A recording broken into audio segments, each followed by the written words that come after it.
السلام علیکم ورحمۃ اللہ وبرکاتہ۔ دوستو، آج آپ کے ساتھ ایک ایسی میاں بیوی کی کہانی شیئر کرنے جا رہی ہوں جو پہلے ہندو تھے اور بعد میں دونوں میاں بیوی نے اسلام قبول کیا اور دھیرے دھیرے ان کے پریوار کے لوگ بھی اسلام میں داخل ہو رہے ہیں۔ خدیجہ، جن کا نام پہلے انجلی تھا اور ایک اچھے بڑے کمپنی میں کام کیا کرتی تھی، اور ایک مسلمان سے دوستی کرنے کے بعد وہ مسلمان ہو گئی، لیکن انہیں یہ بالکل بھی پتہ نہیں تھا کہ ان کے پتی بھی مسلمان ہو چکے ہیں۔ دونوں 2 سال سے ساتھ میں رہ رہے تھے، لیکن دونوں کو اس حقیقت کا اندازہ نہیں تھا۔ آئیے دیکھتے ہیں کہ امت اور انجلی کو اسلام میں داخل ہونے کی بڑی ایموشنل سٹوری۔ کرنا یہ کوئی معمولی بات نہیں ہے، یہ صرف ہمارے اللہ کا ہی فضل ہے کہ لوگ اتنی بڑی بڑی قربانیاں صرف اپنے اللہ کو راضی کرنے کے لیے دے دیتے ہیں۔ میرا نام جاوید ہے۔ ہم لوگ مہاراشٹر میں پونا کے قریب کے رہنے والے ہیں۔ میری اہلیہ ناگپور کے قریب ایک شہر سے تعلق رکھتی ہے۔ اب ان کے والد بنگلور میں رہنے لگے ہیں۔ وہ بی جے پی کے اسسٹنٹ سیکریٹری ہیں۔ وہ بڑے ایکٹیو لیڈر ہیں۔ ان کو ناگپور میں صرف کرناٹک میں پارٹی کا کام کرنے کے لیے چھوڑا ہے، اور ان کے کرناٹک آنے سے پارٹی کو بڑا فائدہ ہوا ہے۔ اور اگر میں کہوں کہ کرناٹک میں موجودہ ہندو مسلم ماحول بنانے میں انجلی کے والد کا بڑا رول ہے تو یہ غلط نہ ہوگا۔ اصل میں میرے والد صاحب اسکول کے پرنسپل ہیں۔ پونا میں میں نے اپنی تعلیم مکمل کی، وہیں سے گریجویشن، پھر بی ٹیک اور ایم ٹیک کیا۔ بنگلور میں ویپن وائک سافٹ ویئر ایک مشہور کمپنی ہے، اسی میں مجھے ملازمت مل گئی ہے۔ اسی میں کام کرتا ہوں۔ اللہ کا شکر ہے، بہت فراوانی کا روزگار اللہ نے مجھے دے رکھا ہے۔ اور پہلے میری اہلیہ بھی ملازمت کرتی تھی۔ الحمدللہ مسلمان ہونے کے بعد میں نے ان سے ملازمت چھڑوا دی ہے۔ وہ بھی ایم ٹیک، بلکہ وہ بی ٹیک اور ایم ٹیک میں گولڈ میڈلسٹ ہیں۔ وہ ایک بہت مشہور امریکی کمپنی میں کام کر رہی تھی۔ انہوں نے 2 سال پہلے ہی ملازمت چھوڑی ہے۔ 1,18,000 روپے تنخواہ ملتی تھی، اور جس بڑی چیز کے لیے ملازمت چھوڑی ہے اس بڑی چیز کے لیے اس تنخواہ کی کوئی حیثیت نہیں۔ انہوں نے یہ تنخواہ اپنے رب کا حکم ماننے کے لیے چھوڑی ہے۔ اب آپ بتائیے کہ اللہ کے حکم کے آگے یہ 1.25 لاکھ روپے مہینے کی تنخواہ کیا حیثیت رکھتی ہے؟ اور سچی بات تو یہ ہے کہ ہم جیسے لوگ تو ایک پیسے چھوڑنے والے نہیں ہوتے، پر میرے اس کریم رب کو ہم پر ترس آیا کہ انہوں نے ہمیں ایمان عطا فرمایا اور پھر اس ایمان کے لیے اس تنخواہ کو چھوڑنے کی توفیق بھی دی۔ دراصل 2002 میں بنگلور آیا تو شانتی نگر کے پاس ایک ہاسٹل میں رہنے لگا۔ ہمارے قریب ہی میں میری اہلیہ خدیجہ کا گھر تھا۔ اتفاق سے دونوں کا آفس ایک ہی علاقے میں تھا۔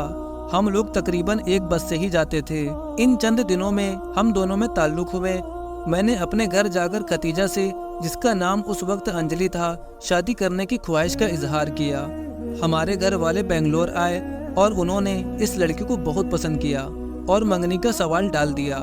میں بھی چونکہ سورج سہگل خاندان اور روزگار کے لحاظ سے ٹھیک ٹھاک تھا تو انجلی کے گھر والے خوشی سے تیار ہو گئے۔ منگنی ہوئی اور پھر 12 جنوری 2005 کو ہماری شادی ہو گئی۔ شادی میں انجلی کے والد صاحب نے ایک اچھا سا فلیٹ اپنے گھر کے قریب جہیز میں دیا۔ شادی انہوں نے RSS کا سنچالک ہونے کی وجہ سے بہت سادگی سے کی، کیونکہ ان کے یہاں جہیز وغیرہ دینے کی پابندی ہے۔ یہ فلیٹ بھی انہوں نے بہت چھپ کر دیے ہیں، ان لوگوں کو معلوم نہیں۔ میں ہاسٹل چھوڑ کر اپنی اہلیہ کے ساتھ ان کے فلیٹ میں رہنے لگا۔ میرے ساتھ میری کمپنی میں جموں کشمیر کے ایک صاحب وسیم نام کے ملازمت کرتے ہیں۔ صورت سے خوبصورت اور پوری داڑھی کے ساتھ ملازمت کرتے ہیں۔ آفس میں پابندی سے ظہر عصر کی نماز ادا کرتے ہیں۔ ہم لوگ ان کو دیکھ کر شروع میں کشمیری آتنکوادی سمجھتے تھے، مگر جیسے جیسے دن گزرتے گئے پوری دفتر میں ان کی پہچان ایک بہت شریف اور محترم انسان کی طرح ہو گئی۔ شاید ہی ہمارے دفتر میں لوگ ان سے زیادہ کسی کا احترام کرتے ہوں۔ ان کے افسر بھی ان سے حضور اور جناب سے بات کرتے ہیں، اور یہ صرف ان کی دینداری کی وجہ سے ہے۔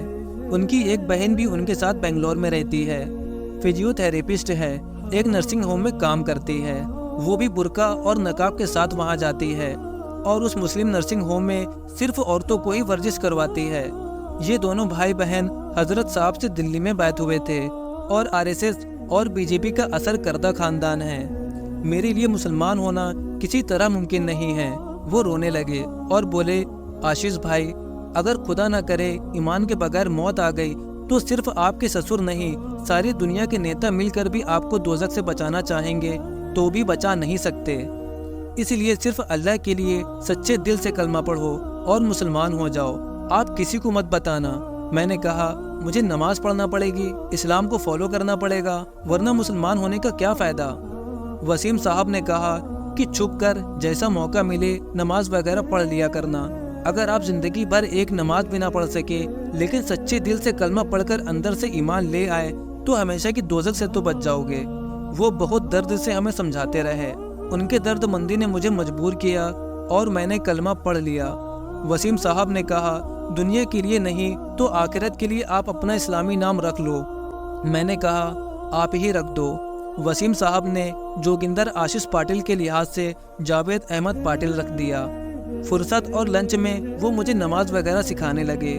الحمدللہ رفتہ رفتہ اسلام میری پہلی پسند بن گیا، اور اللہ کا شکر ہے میں بہت جلد 5 وقتہ نمازی بن گیا، اور میں نے اس بات کا احساس گھر میں بالکل بھی نہیں ہونے دیا اور چھپ چھپ کر نماز پڑھتا رہا۔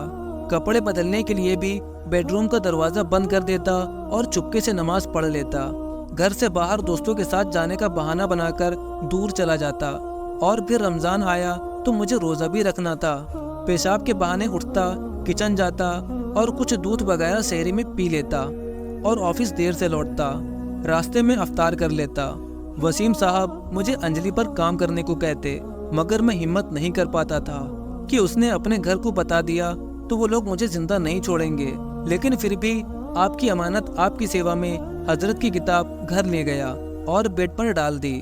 میں نہا کر آیا تو دیکھا انجلی پڑھ رہی ہے۔ مجھے دیکھ کر بولی یہ تو کسی مسلمان مولوی کی لکھی ہوئی کتاب ہے، اسے آپ کیوں پڑھ رہے ہیں؟